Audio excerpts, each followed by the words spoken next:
To all audience of Melzone Radio Show, we are at the Hellfest second day. It's fucking red hot and heavy. So we've got the huge pleasure to be with one member from WOLFHEART. The band just come and play at the Hellfest. So first of all, hello and thanks for taking time to answer some questions. Can you first introduce to our audience? I'm Tuomas from WOLFHEART from Finland. I do apologize from the audience of the festival. Usually, as a winter metal band, we kind of bring the climate with us, which failed completely today because, as you said, it's hot as hell. So, No problem. No problem. We accept your excuses. So, how are things in your life at the moment? Busy, really busy. I ended up a 100 gig touring cycle since last October and started the 40 gig summer tour just 1.5 weeks ago. So it's been busy times. Yeah. That's cool. For anyone not familiar with WOLFHEART, could you give us a brief history of the band? WOLFHEART was founded in 2013 as my solo project, and it grew to be a real band right after the release, and we started touring with this lineup actually that's playing now. We released so far 4 albums and got signed to Napalm Records 1 year ago. That's as brief as I can get. Where do you come from? Where do we come from? Finland. Yeah. Cool. So you've released Constellation of the Black Light only a year and a half after. I don't know how to pronounce. I'm not familiar with Finn. It is a tricky word. It's called tyhjyys. Tyhjyys. Okay. Thank you. Why such a short delay between the 2 albums? We did change the label between those 2 albums, and we also got a new management. We got a new booking agencies, North America and Europe. So I don't know, but I mean, like when you got those like a big development steps to a band, that gives a huge amount of motivation to push even more energy into the thing because you're getting to open new doors.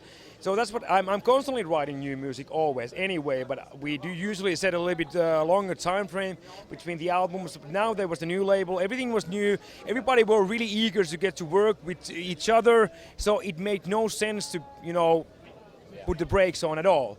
So we wanted to have the album as fast as possible. It didn't mean that we were rushing with the composing, but the opportunity opened up so well, and we just wanted to take it.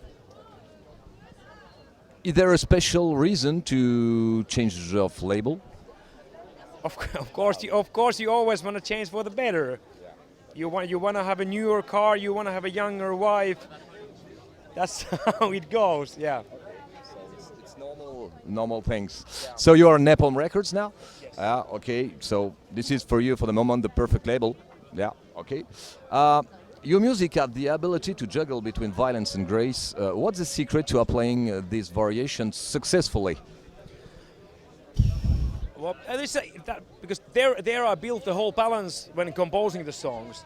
That is exactly the 2 elements I'm trying to blend in, and I think to be able to underline the violence, you need to have the softer parts. If it's just like a complete annihilation musically, you will get tired. You don't get the highlights anymore. But I do like to see my music also kind of like it's my way of composing. I always have this one still image, like a movie poster in my head, of the kind of like as a scene, what is the song, and then I write the song as like a soundtrack for that visual image. So it has to be this line of drama, ups and downs, like a movie soundtrack. So it kind of like the song follows the visual image that I get and that story that I see in that picture. So that's the explanation. Okay, when you start composing an album, are you the main composer first? And how did you do when you start writing an album? The writing process, composition. I do write the like 95% of the music alone, and when I write, I automatically build the main arrangements for the different instruments because I've been playing drums since I was 12, so I can't play guitar without hearing the drums in my head. Other way around, I can't play drums without having some guitar pattern on top of that. So I build those always together. And when I have the drums and the guitar, I already know what the bass is gonna do with the bass drum and the guitar. So I have those three always like the basic one. I naturally let my musicians, my guys, to do their own thing on the music. I would never just tell them exactly what to do, because that would be just a complete waste of their talent. But as the main structure, I do write the song and just give the whole song for the guys to listen when I have the drums and the bass and the guitar as basics, and then we pick on together from there. Okay, cool. What are some of your biggest influences that you've loved to share the stage with, living or deceased? That is interesting question. Okay, let's put it this way. I would love to be able to play drums with Dimebag on the guitar. That would have been awesome.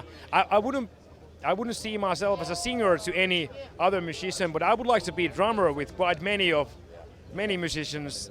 Dimebag would be awesome, but anybody. Jack Wild would be awesome. Getting to play with Machine Head would be awesome, even though there's some turmoil in the band now. But especially now when they are playing the Burning, the debut album thing again. Because I used to play those songs a lot, and it's really cool to see Chris Contas back on the drums, so it sounds exactly how it should sound. So there would be most of the bands in the world I would like to play drums with, actually. Yeah. Okay. Can you explain us how did you discover metal music? Yes, I can pinpoint it really exactly. I was 7 years old when I went to the small store in the small village I was living with my mom, and there was one rack of cassettes. And there was one cassette with had a skull on the front, and I just wanted to have that because the skull looked really cool.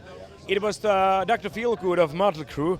I didn't like the album at all, but I did like the first song, Kickstart My Heart. An insanely good song. And I played that song over and over again with like a tennis racket or whatever until my parents bought me a guitar.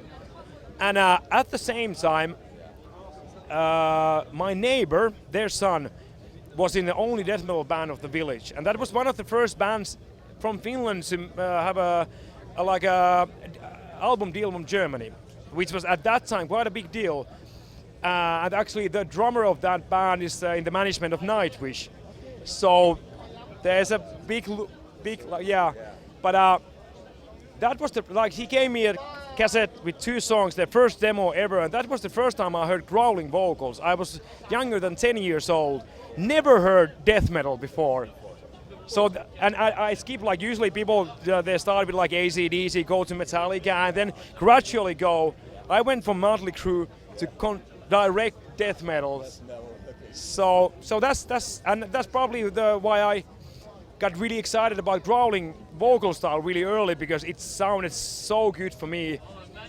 And I still listen to that song sometimes, and it's 30 years old more, and it still sounds solid to me. So that is when I got that cassette and started listening. That pushed me to the metal scene completely. Cool. Do you remember your first live appearance with the band? Yes, it was a Metalheim festival in Helsinki, Finland, 2013. It was 2 days after the first album came out. I do remember because that festival went into bankruptcy on that precise weekend, and it took me 1.5 years to get the money. So it was a little bit rocky start financially for the band when it comes to touring. But that's how music business is. Nothing is guaranteed. Never nothing. Yeah. Okay, so you play at the Hellfest. This was the first time for you? Yeah, to play. So how do you find the show, the place, the crowd? Amazing. I've always heard that this is the coolest festival in Europe. Now I got to witness it myself. Summer Breeze used to be my favorite because I have a long history with that festival. I played so many shows with different bands, always got so well treated for the audience and the festival, but this is on the same line. I can't say it's better, but but I can say that there's nothing better in the whole universe than Summer Breeze and Hellfest. So. So, what are your plans after the Hellfest? I suppose you've got other shows as summer festivals to play, Europe or outside of Europe. Yeah, we have about 30 gigs to go still for the summer. We're gonna continue. Next show is gonna be Milan, then Switzerland, then we go to Germany. Then there's 2 festivals.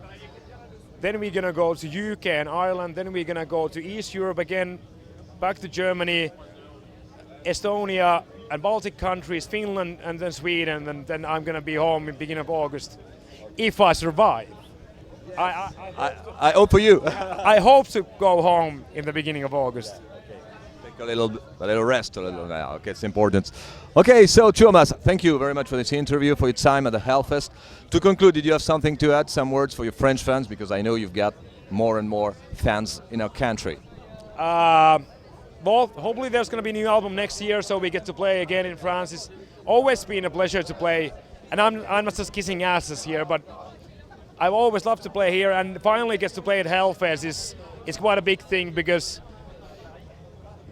it is the best festival now in Europe with Summer Breeze. With Summer Breeze, these two ones. Okay, thank you very much, Tuomas.